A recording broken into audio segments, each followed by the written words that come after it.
Sultanpur Lok Sabha seat पर भी 25 मई को छठवें चरण में मतदान होगा। क्या है सुल्तानपुर के लोगों की राय और क्या है उनके मुद्दे, ग्राउंड जीरो से एक रिपोर्ट आपको दिखाते हैं।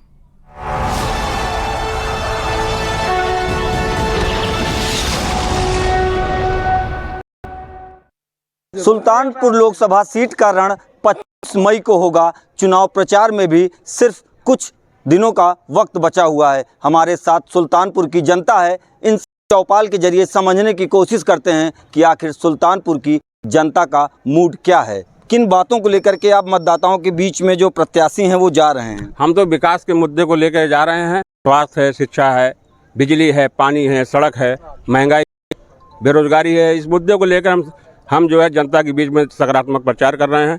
अब तक हमारी सांसद ने इस जिले में 4000 करोड़ का विकास का काम किया है। जैसे मेडिकल कॉलेज हो गए, 500 करोड़ के उन्होंने बिजली के ट्रांसफार्मर और पुराने जर्जर तारों को बदलवाने का काम किया है।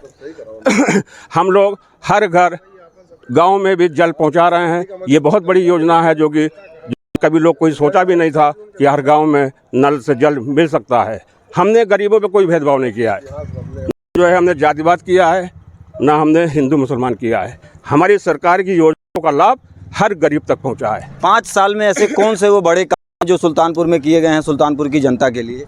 सबसे बड़ा काम है, यहाँ पर मेडिकल कॉलेज नहीं था। सांसद मेनका संजय गांधी ने हमारे केंद्र और उत्तर प्रदेश सरकार के संयुक्त प्रयास से एक मेडिकल कॉलेज बनाया है और इसमें जो है जल्दी ही यहाँ पर पढ़ाई शुरू होगी और मेडिकल कॉलेज पूरे जो है पूर्ण रूप से फंक्शनल हो जाएगा। विकास का कृषि विज्ञान केंद्र पूरे उत्तर प्रदेश में हर जिले में एक है। यहाँ पर मेनका संजय गांधी ने सबसे बड़ा कृषि विज्ञान केंद्र खोला है आपके जो है बरासिन में। इसके अलावा उन्होंने यहाँ नवोदय विद्यालय था, पहले अमेठी में था, नवोदय विद्यालय अखंड नगर में बनाया है। इसके अलावा उन्होंने यहाँ पे ITI कॉलेज खोले हैं, पॉलिटेक्निक खोला है। उन्होंने यहाँ पर जो है डाकघर धम्मोर में नहीं था, लम्बुआ में नहीं था, वहाँ पर उन्होंने डाकघर खोलने का किया है। उन्होंने 500 करोड़ की यहाँ पे प्रधानमंत्री सड़क योजना से गांव गांव में सड़कें बनवाई हैं। हमारे जितने भी चारों हैं वो एक्सप्रेस वे से जुड़े हुए हैं। शहर को हमने 4 लेन की सड़क बनवाकर यहाँ पर जाम की समस्या भी खत्म की है। बहुत काम किए हैं जो वर्तमान सांसद हैं। क्या लग रहा है इस बार का पलड़ा किसका भारी रहेगा? निश्चित रूप से बहुत ही अच्छा विकास इस सुल्तानपुर का आपके हम जब से माननीय मेनका जी यहाँ पर आई हुई हैं तब से हो रहा है। और मैं आपको सभी मतदाताओं से ये अपील भी करना चाहूँगा कि ज़्यादा से ज़्यादा राष्ट्रीय हित में जो है मतदान करें। इस बार 400 के पार जो मोदी जी ने नारा दिया है, हम लोग 400 के पार होंगे।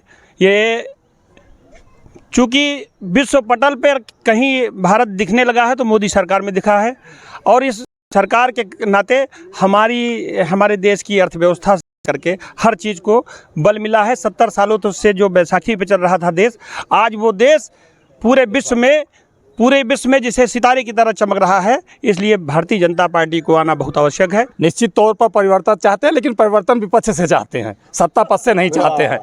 कारण यह है कि मैं सुल्तानपुर की लड़ाई में आप आए हुए हैं जानकारी लेने के लिए। क्या स्थिति है सुल्तानपुर का से ही घाट हुआ करता था। आज के इन लोगों के कार्यकाल में हम लोगों ने घाट देखा था, से भरा रहता था। मदन भैया आज ने यहाँ पे अभियान चलाया और शासन सत्ता ने यहाँ संसाधन उपलब्ध कराए। बगल में देख रहे हैं आप सारी बिल्डिंगें जो कभी थी ही नहीं यहाँ, ये इन 10 सालों में दिखी। इसके अलावा यहीं बगल में जो है नगरीय क्षेत्र में ही गरीब बस्तियाँ थी, आप चले जाइए, सैकड़ों की संख्या में प्रधानमंत्री आवास मिलेंगे। आग लग जाती थी, गर्मियों में आग लगती थी। एक समय हमने वो देखा था कि हम लोग चुनाव में वादे किए जा रहे हैं, जो भाषणबाजी हो रही है, उसे कैसे देखते हैं आप? चुनाव में लुभावने वादे वो करता है जो जानता है जो सत्ता में नहीं आ रहा है। हमने ऐसे कोई वादे इसलिए नहीं करे, हम जानते हैं कि हमें सत्ता चलानी है, आगे काम करना है और विकास करना है। वो लोग लुभावने वादे कर रहे हैं बड़े बड़े, जिनको जानते हैं कि आना तो है नहीं तो बोल दो, चाहे जो बोल दो। यहाँ चूंकि वर्तमान सरकार जो है काम करके दिखा रही है और ज़मीन पे काम दिख रहा है। गरीबी स्तर का जो गरीब था उसका आज लेवल उठा है, गरीबी से ऊपर उठा है। तो साफ तौर पर सुल्तानपुर की जनता का कहना है कि तमाम तरह के मुद्दे हैं और उनकी मांगे हैं, उसको लेकर वो 25 मई को सुल्तानपुर में मतदान करेंगे। पप्पू पांडे, न्यूज़ 18, सुल्तानपुर।